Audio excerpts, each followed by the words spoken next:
قبل سنة تقريبا في تونس اللي غريبة عجيبة.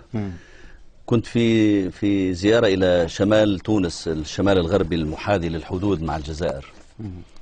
وكنت في نفس اليوم وقعت لي يعني مفارقة. كنت في السيارة مع زوجتي والوالدة، فأنا ماشي في الطريق، واحد بدون حتى ما يتمعن في ملامحي قال لي مرحبا يا كريشان يا بتاع الجزيرة، ونحن في الطريق.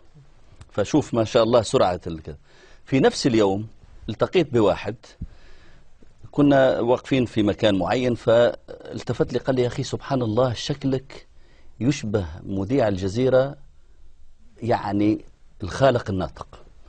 قلت له ليش ما أكونش أنا؟ قال لي سبحان الله والله وصوتك زي صوته بالضبط. صوت سامي حداد؟ لا قال لي صوتك زي صوته بالضبط. أنت منين؟ قلت له أنا من صفاقس. قال لي لا إله إلا الله، وهو والله العظيم من صفاقس. شو اسمك أنت؟ قلت له أنا كريشان. قال لي قسما بالله أيضا من نفس العائلة أيضا أنت. يعني قلت له أنت يعني نفس الصوت ونفس الاسم ونفس ما خطرش على بالك أنه أنا ممكن أكون هو؟ يعني كل قبل بيوم على الهواء.